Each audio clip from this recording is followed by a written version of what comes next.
मैं कैसे अपनी समस्याओं का समाधान पाऊं, कैसे मेरी समस्याओं से मैं निजात पाऊं।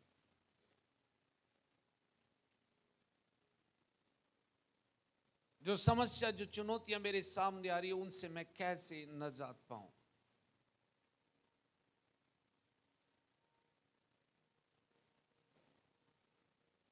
और इसका उत्तर मैंने कुछ वचनों में पाया। लोग प्रार्थना भी करते हैं, लोग चर्च भी जाते हैं, लोग अपनी भेंट भी देते हैं, फिर भी उनके जीवन में बदलाव नहीं आता। क्या कारण है? क्या परमेश्वर उनके जीवन में कार्य नहीं कर रहा है, या परमेश्वर उन्हें भूल गया है, या कोई और वजह है इसकी? बाइबल, परमेश्वर का वचन इन बातों को प्रमाणित करता है कि हम अपने समस्या के समाधान को कहां से और कैसे प्राप्त करें। हालेलुया। नीति वचन की किताब, उसका 18 अध्याय और उसके 21 पद को और 20 पद को हम पढ़ेंगे। पहले मैंने 21 बोला है, फिर 20 बोला है। आप लोग नोट डाउन कर लीजिए, क्योंकि आपको मेरी तरफ ध्यान देना है, तभी हम इसका चलन देख सकते हैं। पढ़िए कोई इसको। जीव के वश में मृत्यु और जीवन दोनों होते हैं, और जो उसे काम में लाना जानता है वह उसका फल भोगेगा। हालेलुया। क्या लिखा है वहां पर? सब लोग पढ़िए उसे। और जीवन और जो उसे काम में लाना जानता है वह उसका फल भोगेगा। राइट। जीव के वश में, जीवन और जीव के कंट्रोल में जीवन भी है और मृत्यु भी है। हालेलुया। ये मेरा वचन नहीं है, मेरा स्टेटमेंट नहीं है, बहुत सुंदर स्टेटमेंट यहां परमेश्वर के वचन में लिखा है, लेकिन मैं प्रूव करूंगा इस बात को। राइट, वर्ड से प्रूव करूंगा। राइट। एक ट्रांसलेशन में बाइबल इस प्रकार से कहती है इस वचन को, अगर आप TLB में पढ़ें तो वहां लिखा है, those who love to talk will suffer with consequences.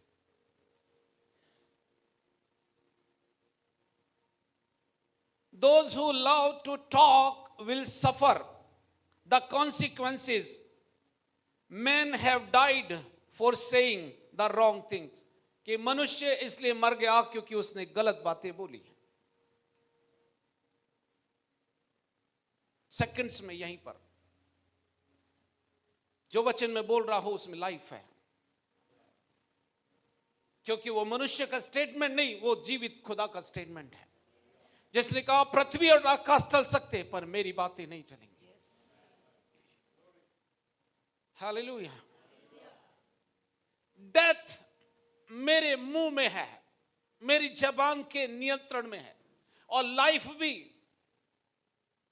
जीवन भी मेरी जीभ के नियंत्रण में है।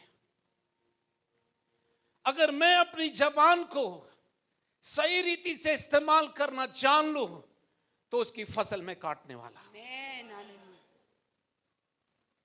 यदि मैंने इस बात को नहीं सीखा कि मैं अपनी जबान से क्या और कैसे बोलूं, तो उसके परिणाम बुरे भी हो सकते हैं जो मेरे जीवन के लिए खतरनाक साबित होंगे। यीशु के जीवन में कहीं पर भी आप देख लो, जब शैतान उसके पास आया, उसने कहा यदि तू परमेश्वर का पुत्र है तो इन पत्थरों से कह दे ये रोटियां बन जाए।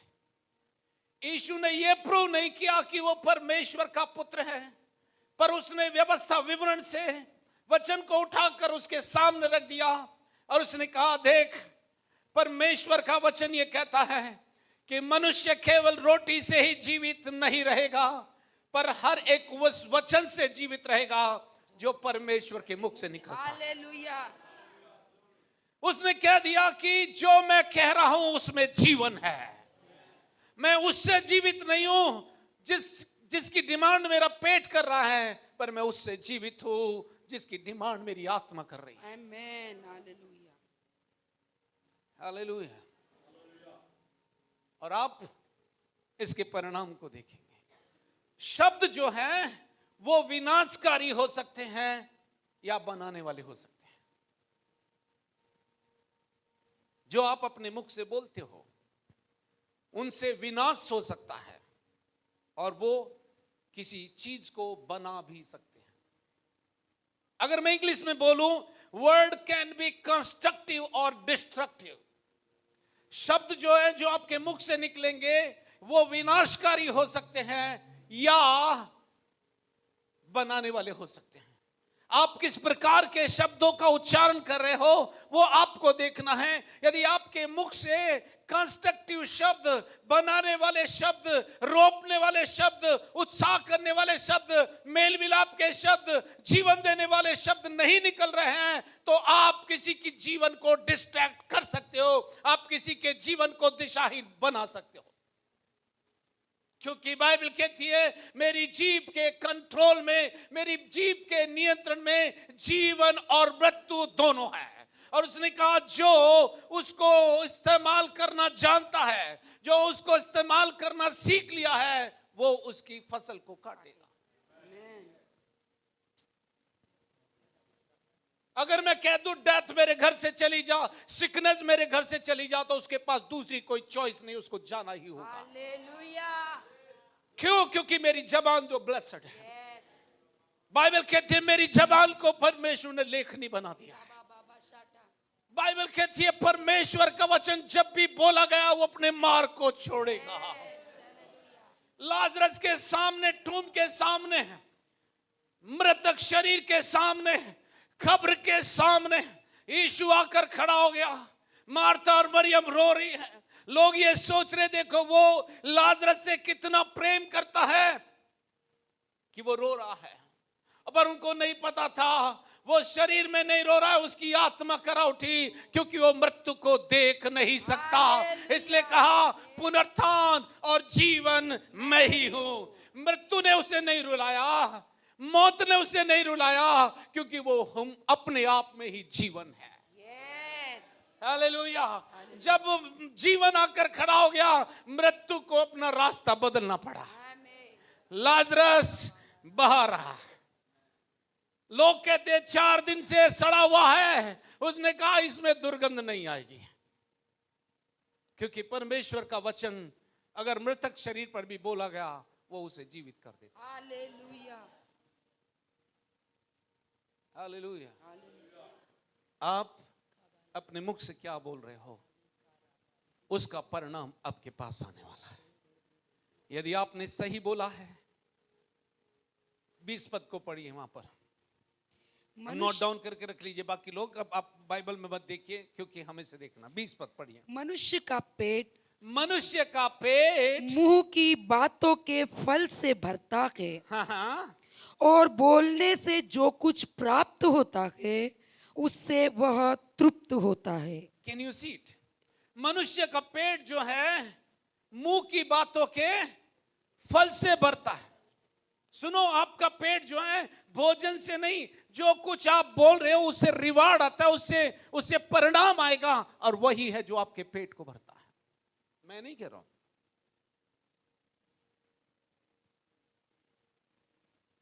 वर्ड कह रहा है। मनुष्य का पेट, a man's stomach will be satisfied with the fruit of his mouth.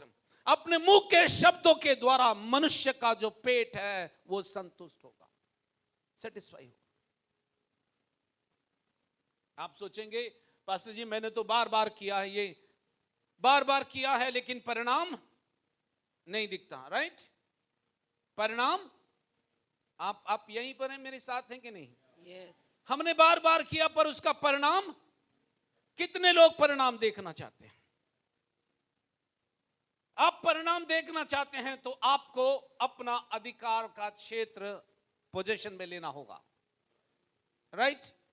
पढ़िए एक पढ़, नीति वचन 21 अध्याय 23 पद।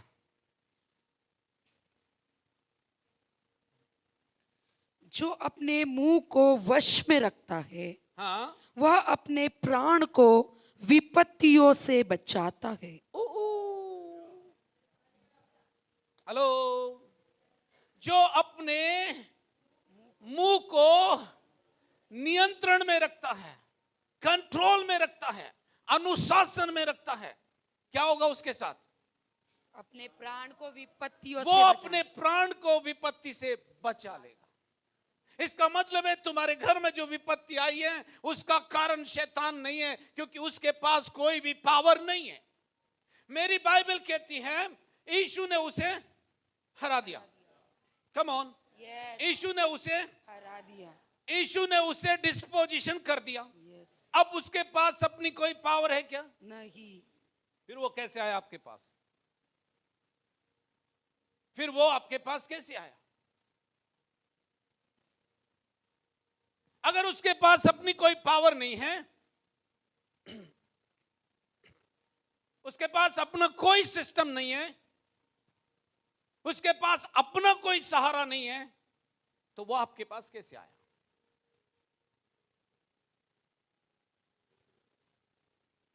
पढ़िए इस पद को फिर से। जो अपने मुंह को वश में रखता है, इसका मतलब है उसका आना जो हुआ है वो आपके मुंह के द्वारा हुआ है, क्योंकि आपने अपने मुंह को नियंत्रण में नहीं रखा। जब आपके मुताबिक शब्द नहीं बोले जाते, आप अनुशासित हो जाते हैं और आप ऐसे शब्दों को बोलते हैं जो आपके घर को और आपके जीवन को डिजाइन करता है। चेक कर लीजिए आप। अगर आपके बेटे ने आपके मन के अनुसार काम नहीं किया तो अचानक आपका अपना आपा जो है खो देते हैं। क्यों खो रहे हैं? क्यों? क्योंकि उसके मुख से कुछ ऐसे शब्द निकले जिसने आपको निरुत्साहित कर दिया, जिसने आपको ऐसी जगह पर लाकर खड़ा कर दिया कि आपके मुंह से निकलने वाले शब्द परिणाम लेकर आते हैं। आप मेरी आइडेंटिटी को चेंज नहीं कर सकते, आप मेरे ऊपर कोई भी लेबल नहीं लगा सकते। सुनियो, मैं टेस्टमनी के तौर पर कह रहा हूं, आप मेरी पोजीशन को चेंज नहीं कर सकते जब तक मैं अपनी पोजीशन को चेंज ना करूं। हालेलुया। हालेलुया। आप मेरे ऊपर कोई लेबल नहीं लगा सकते जब तक आपकी कही हुई बात को मैं अपने ऊपर ना लूं। लोग आएंगे आपके ऊपर लेबल लगाने, ये आपको चौकस होना है कि उसके लेबल को अपने ऊपर लगाना है या यीशु को महिमा देनी है। हालेलुया। शत्रु हर कदम पर तुम्हें चैलेंज करेगा, पर उसके पास कोई चुनौती देने वाली कला नहीं है जब तक आप अपने मुंह के शब्दों से उसे एक्सेस ना दो।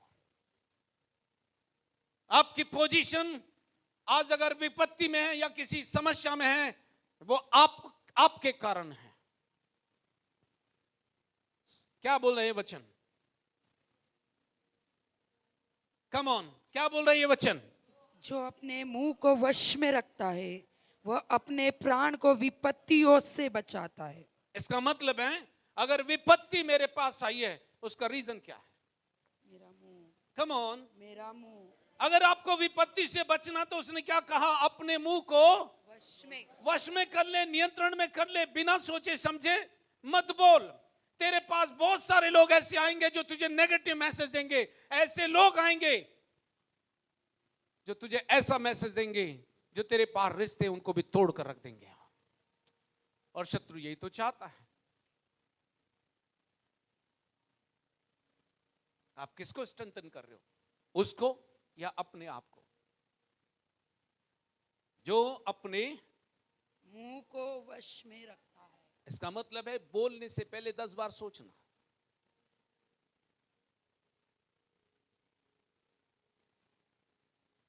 क्यों मैं सुबह की प्रार्थना में, शाम की प्रार्थना में अंगीकार कराता हूं? इस रीजन क्या उसका कि आप हमेशा अपने परिचय, सही परिचय को दोहराते रहे, क्योंकि आपकी पोजीशन जो है आपके परिचय से ही होती है।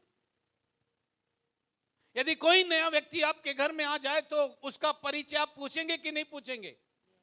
या अनजान व्यक्ति को घर में आने देंगे? अगर कोई अननोन फेलो, अननोन व्यक्ति कोई आपके घर में आए तो आप क्या करेंगे?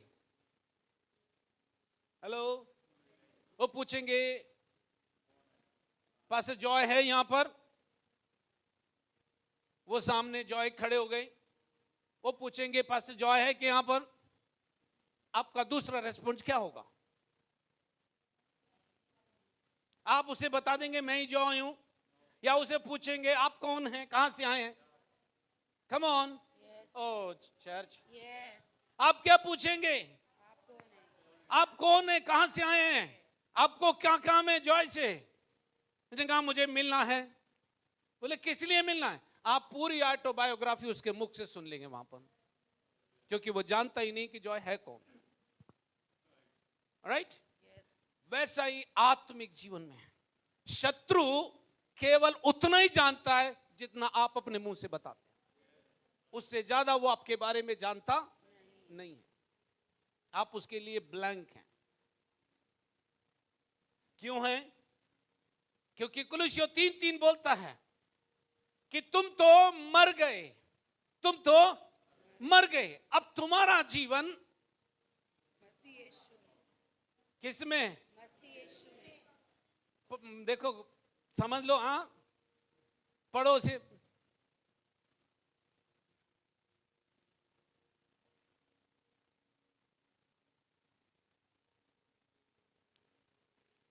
जीसस किसमें छिपा है? अभी तक तो मसीह में बोल रहे थे, अभी कहां छिपे वो? परमेश्वर। मसीह के साथ, मसीह और आप दोनों परमेश्वर में छिपे हुए हो। हालेलुया। और आप मसीह को इनविजिबल करते हो, मसीह को आप बोलने के द्वारा दृश्यमान करते हो। हेलो, कहीं खो गए आप? यही है। आइए मैं थोड़ा सा और अंदर लेके जाऊं आपको। मुझे बहुत, इस बात ने बहुत मुझे सिखाया है, इसलिए 1 वीक से मैं इसके अंदर हूं, और मैं चाहता हूं परमेश्वर वो करे जो आज के लिए ठहराया गया है। हालेलुया। नीति वचन 22 अध्याय 8 पद।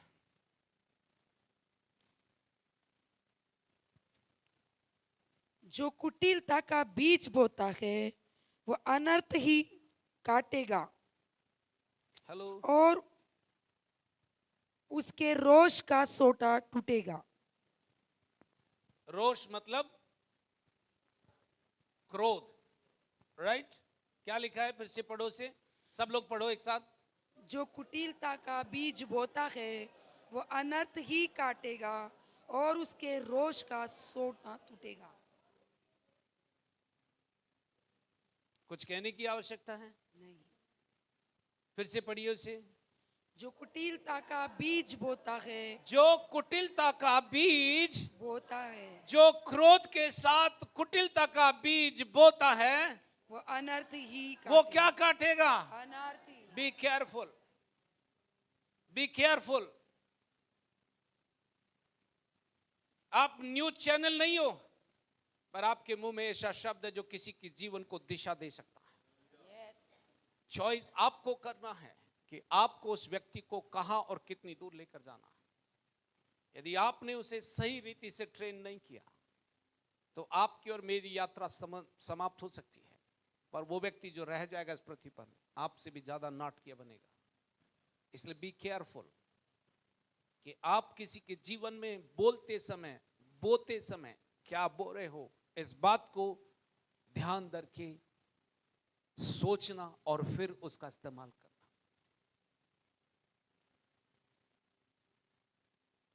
सुनो,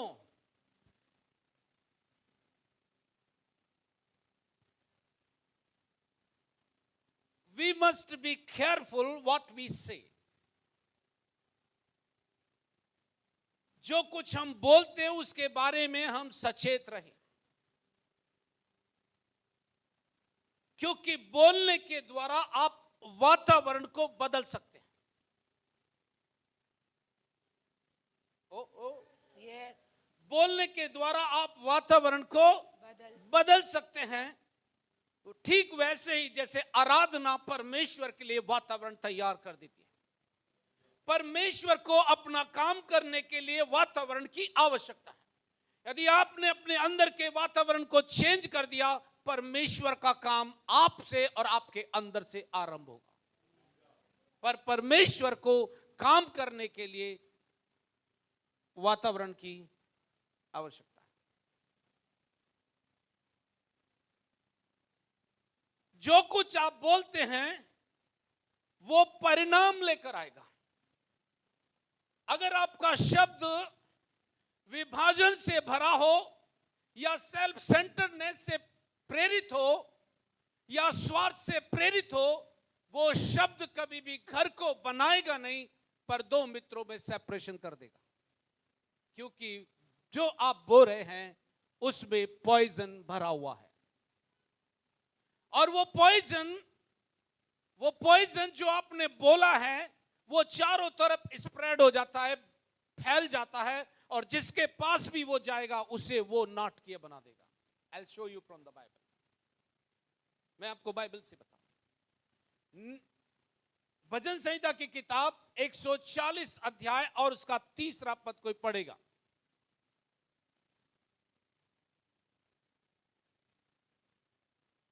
उसका बोलना सांप का काटना सा है। सुनिए सुनिए क्या लिखा है।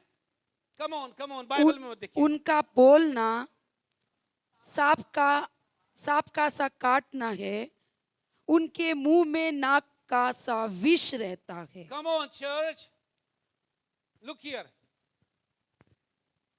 बाइबल क्या कहती है? उनका बोलना सांप का सा काट, उनका बोलना सांप का सा उनका बोलना दैट मीन्स ऐसे शब्द जो आपके आध्यात्मिक जीवन को इमीडिएटली प्रभावित करते हैं, वे शब्द आपके जीवन को नुकसान पहुंचाते हैं। इसका मतलब है कि वो शब्द जहर से भरा हुआ है, वो जहर जो आपके आध्यात्मिक जीवन को खाली करने के उसके अगेंस्ट डिजाइन किया गया। क्या आपने नहीं पढ़ा? उसमें लिखा है जीभ के वश में जीवन और मृत्यु दोनों हैं, जो उसका इस्तेमाल करना जानता है वो उसके फल को भोगेगा।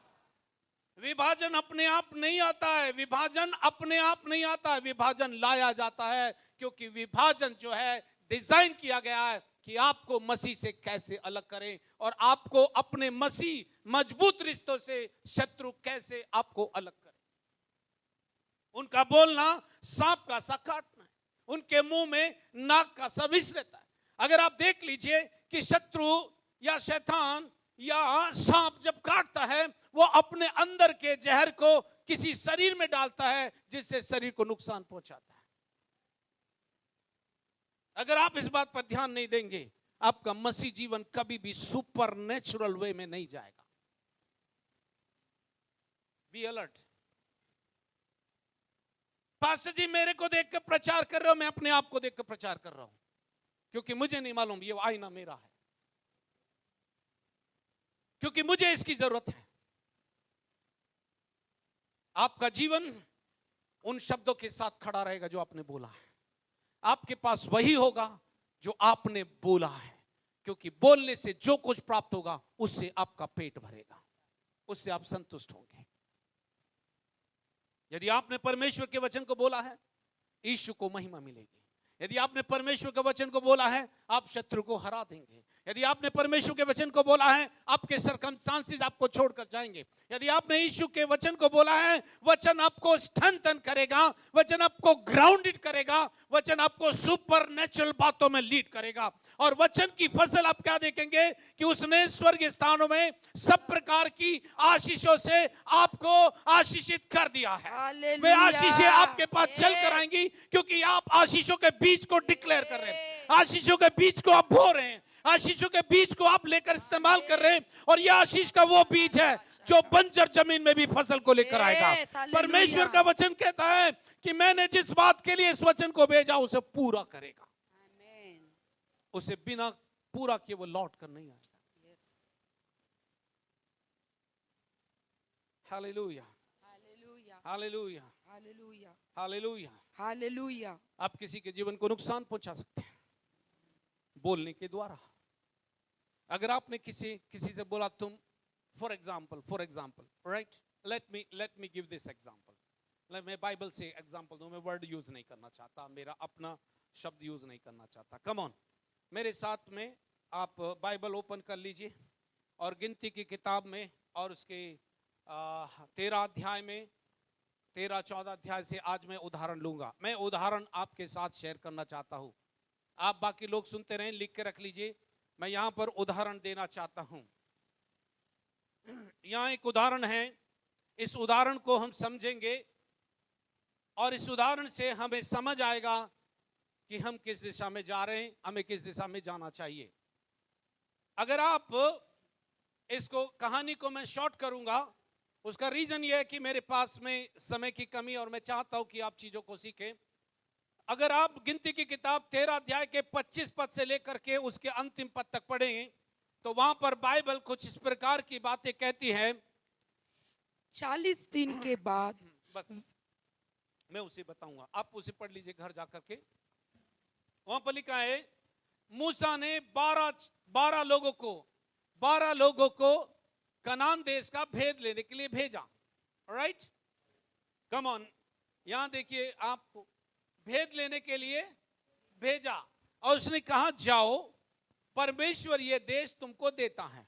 राइट, परमेश्वर ये देश तुमको देता है, जाकर घूम के आओ, देखो वो देश कैसा है, उसमें दूध और मधु की धाराएं बहती है या नहीं, और किस प्रकार का देश है, किस प्रकार का देश है, किस प्रकार का देश है. Right, okay.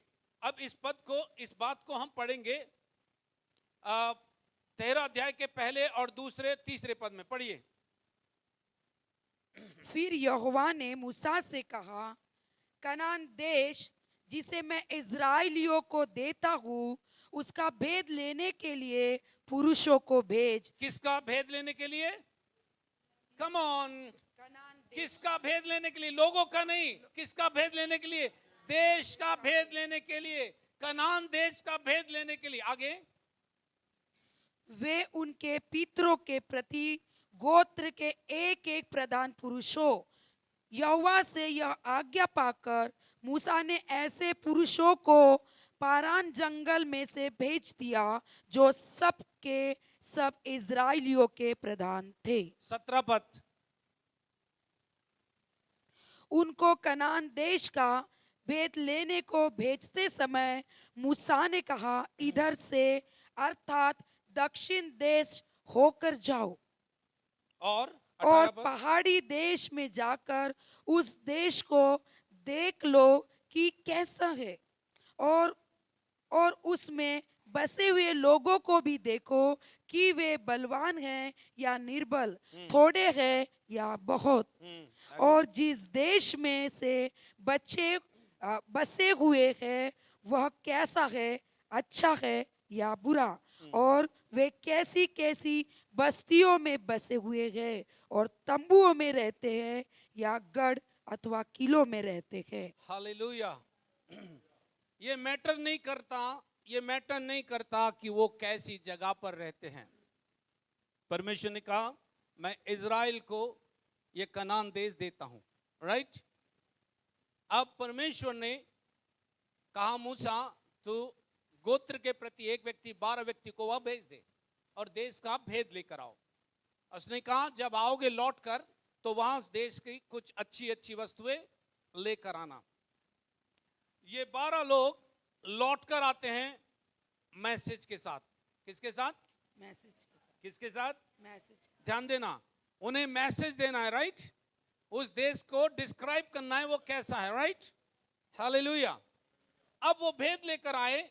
40 दिन के बाद 25वें पद को देखिए क्या लिखा वहां पर. 40 दिन के बाद वे उस देश का भेद लेकर लौट आए. हाँ, और पारान जंगल के कादेश नामक स्थान में मूसा और हारून और इज़राइलियों की सारी मंडली के पास पहुंचे. हाँ. और उनको और सारी मंडली को संदेशा दिया और उस देश के फल उनको दिखाए. ओके, 27 पद को ध्यान से पढ़ना है. उन्होंने मूसा से यह कहकर वर्णन किया, जिस देश में तूने हमको भेजा था उसमें हम गए उसमें सचमुच दूध और मधु की धाराएं बहती है और उसकी उपज में से यही है। ओके, 28 पद को बहुत गंभीरता के साथ देखिएगा। परंतु उस देश के निवासी बलवान हैं और उसके नगर गढ़वाले हैं और बहुत बड़े हैं। और फिर हमने वहां अनाकवंशियों को भी देखा। दक्षिण देश में अमालेकी बसे हुए हैं और पहाड़ी देश में हित्ती, यबूसी और एमोरी रहते हैं और समुद्र के किनारे किनारे और यरदन नदी के तट पर कनानी बसे हुए हैं। 30 पद को ध्यान दें। पर कालेब ने मूसा के सामने प्रजा के लोगों को चुप कराने के विचार से कहा, हम अभी चढ़ के उस देश को अपना कर ले, क्योंकि निसंदेह हम में ऐसा करने की शक्ति है। हालेलुया। हालेलुया। ये 10 लोग आए हैं मैसेज के साथ में, राइट? 2 के पास में एक अच्छा मैसेज है और 10 के पास में बुरा मैसेज है। दोनों मैसेज के साथ आए हैं, राइट? राइट? ये 10 लोग जब मैसेज दे रहे थे तो 10 लोग क्या कहने लगे? 31 पद में इसका वर्णन दिया गया, देखिए।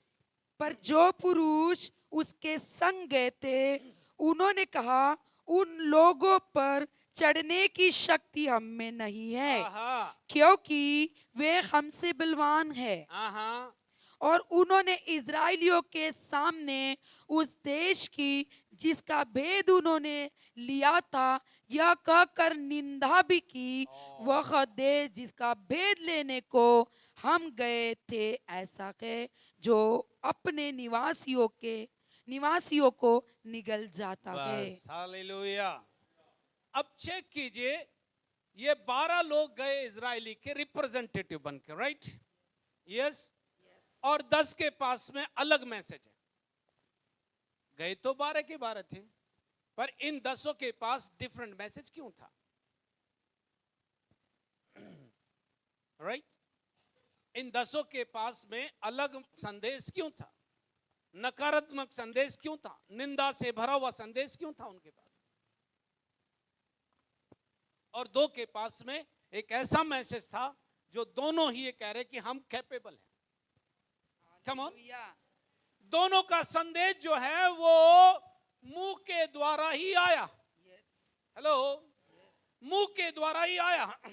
एक कहता निसंदेह उस ऊनों पर चढ़ाई करने की सामर्थ हम में है, हम में है। 2 लोग ये बात कह रहे हैं अभी हम जाकर उसे अपना कर लें, क्योंकि उनके ऊपर से छाया हट गई है। हालेलुया। कालेब ने और यहोशू ने वो देखा जो परमेश्वर ने देखने के लिए कहा था।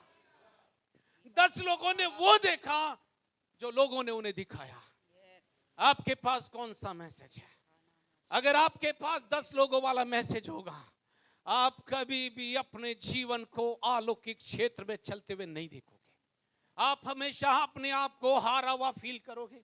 आप अपने आप को बेचारा असहाय फील करोगे, क्योंकि आपके पास जो मैसेज है वो मैसेज परमेश्वर का नहीं, वो मैसेज इस संसार के सिस्टम का है जो आपको इनकैपेबल बनाने की कोशिश करता है। मैसेज तो दोनों के पास था, राइट? जब 10 के मैसेज को इजरायलियों ने सुना, सबके सब रोने लगे। सबके सब रोने लगे। देखिए 14 अध्याय का पहला पद। तब सारी मंडली चिल्ला उठी और रात भर वे लोग रोते ही रहे। Come on. इसका मैसेज है, इसका मतलब है एक मैसेज आपके मुंह से ऐसा आएगा जो आपको रात भर, आपको रात भर रुला सकता है, आपको रात भर रुला सकता है। आपके पास ऐसा मैसेज दिए जाने के लिए वो आपके मध्य में से ही लोगों को इस्तेमाल करेगा, क्योंकि आप किसी और की सुनोगे नहीं, आप किसी और पर ध्यान दोगे नहीं, तो वो क्या करेगा? आपके मध्य में से ही जो व्यक्ति कमजोर है उसका इस्तेमाल करेगा, और आपको ऐसा मैसेज देगा कि आप रात भर रो। मैं नहीं कह रहा हूं, रीड बेटा। तब सारी मंडली चिल्ला उठी क्यों चिल्लाई? और रात भर वे लोग रोते ही रहे। क्यों चिल्लाई ये मंडली? क्योंकि उन्होंने बैड न्यूज को सुना था, उन्होंने गलत रिपोर्ट को सुन लिया था। पर ये गलत रिपोर्ट उनके लिए डिजाइन नहीं की गई थी। इस नेगेटिव रिपोर्ट ने क्या किया? उन्होंने परमेश्वर का इंकार किया, उन्होंने परमेश्वर के प्रयोजन का इंकार किया, और इसीलिए तो डिजाइन किया गया था। पर मैसेज क्या लिख के दिया गया था? कैसे दिया गया था? कैसे? मुंह के द्वारा। आपको रुलाया किसने? उस मैसेज ने जो आपने सुना है। लेकिन परमेश्वर ने यह मैसेज डिजाइन नहीं किया था। परमेश्वर ने कहा था तुमने बलवान देखो तो भी डांस करना, क्योंकि परमेश्वर ने वो देश तुमको दे दिया। Hallelujah, hallelujah, yes, hello. उन्होंने कहा जाकर देख लो, वो तुम्हारा है। Praise the Lord. अगर वो जाकर देखते इस सोच के साथ कि ये सब कुछ परमेश्वर ने हमको दे दिया है, तो 10 के 10 की रिपोर्ट वही होती जो 2 की रिपोर्ट थी। हालेलुया। आप परमेश्वर के वचन में अपने आप को क्या देख रहे हो, वो आपके पास आने वाला है। मुझे कहने दीजिए, आज मेरा परमेश्वर आपकी हिस्ट्री को सेकंड्स में बदलने की सामर्थ्य है। आमीन। हालेलुया। कालेब ने और यहोशू ने अपने कपड़े फाड़ दिए। उन्होंने कहा तुम ये क्या करते हो? परमेश्वर के विरुद्ध बलवा मत करो। परमेश्वर जब हमारी ओर निसंदेह अभी जाकर हम उसे अपना कर लेते हैं। उस न्यूज ने आपको अब तक घुमाया है। जो न्यूज आपने लोगों से सुनी है, जो न्यूज आपने सोशल लोगों से सुनी है, जो न्यूज आपने अपने पड़ोसियों से सुनी है, उस न्यूज ने आपको भगाया है, उस न्यूज ने आपको निराश कर दिया। यीशु ने आपको निराश नहीं किया। यदि आप निराश हैं इसलिए कि शत्रु चाहता आप निराश होकर छोड़ दो। ये परमेश्वर की न्यूज थोड़ी है।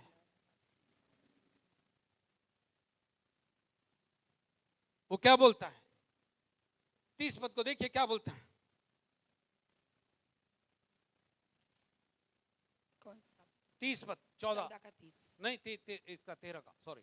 पर कालेब ने मूसा के सामने प्रजा के लोगों को चुप कराने के विचार से कहा, हम अभी चढ़ के उस देश को अपना कर ले, क्योंकि निसंदेह हम में ऐसा करने की शक्ति है। हालेलुया। यस। 2 लोगों की न्यूज जो है बाइबल बताती है, परमेश्वर ने प्रॉमिस किया तुम्हारा वंश जो है इजरायलियों के बीच में हमेशा रहेगा। Hallelujah, hallelujah. उनके इस मैसेज ने उन्हें ग्राउंडेड कर दिया और परमेश्वर के भागीदार हुए। Amen. Now listen very carefully. एक वर्ड जो मैं आपको अभी बताने वाला हूं, 3 पद पढ़िए 14 अध्याय का। यहोवा हमको उस देश में ले जाकर क्यों तलवार से मरवाना चाहता है? हमारी स्त्रियां और बाल बच्चे तो लूट में चले जाएंगे। क्या हमारे लिए अच्छा नहीं कि हम मिस्र देश को लौट जाए? आगे। फिर वे आपस में कहने लगे, आओ हम किसी को अपना प्रधान बना ले और मिस्र को लौट चले। हालेलुया। वो केवल मिस्र को लौटना ही नहीं चाहते थे, लीडर को भी चेंज करना चाहते थे। बोले इस पास्टर को रिमूव करो।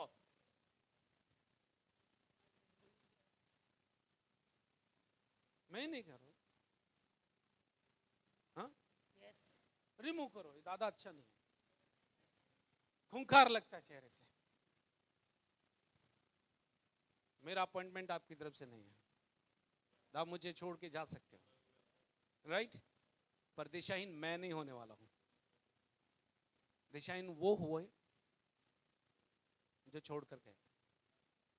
अगर आप पूरी बाइबल पढ़ो तो वहां पर लिखा है, ये हमारी टेस्टमनी के लिए, गवाही के लिए, कि हम वो ना करें जो इज़राइल ने। नहीं, मेरे मन के मुताबिक ये लीडर नहीं है। ये कहां लिखा है आपके मन के मुताबिक लीडर होगा? ये लिखा है यीशु के मन के मुताबिक लीडर चाहिए।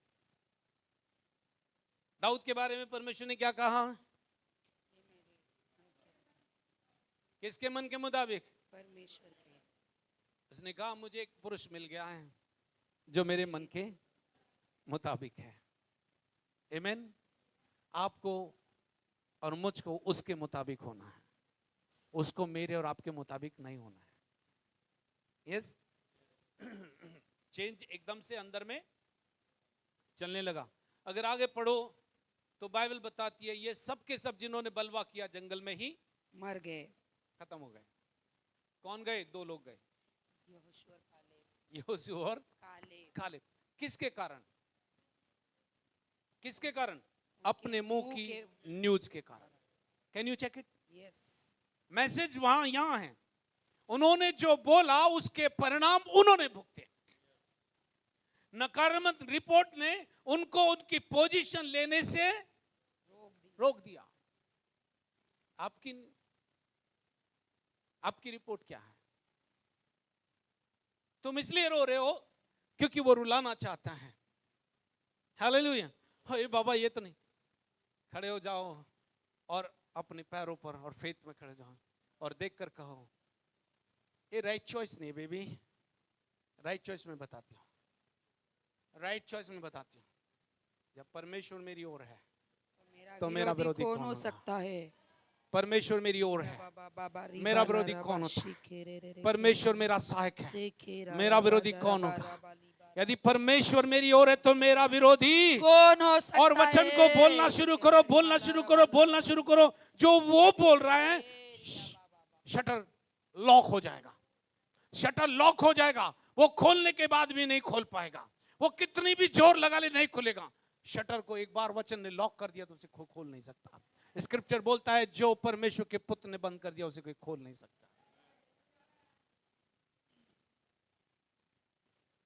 नेगेटिव रिपोर्ट ने उनको वो देश लेने से रोक दिया। Negative report. कौन सी रिपोर्ट ने? नेगेटिव। उनके नेगेटिव रिपोर्ट ने उनको देश लेने से रोक दिया। आपकी रिपोर्ट क्या है? आप कहते हो मेरे साथ कोई नहीं है। आपके साथ कोई हो या ना हो, परमेश्वर का वचन कहता है मैं ना कभी छोड़ूंगा और ना कभी त्यागूंगा। देखो जगत के अंत तक सदैव तुम्हारे साथ रहूंगा। यस। प्रॉमिस है, यस। ये प्रॉमिस है, ये प्रॉमिस है। यस। यस।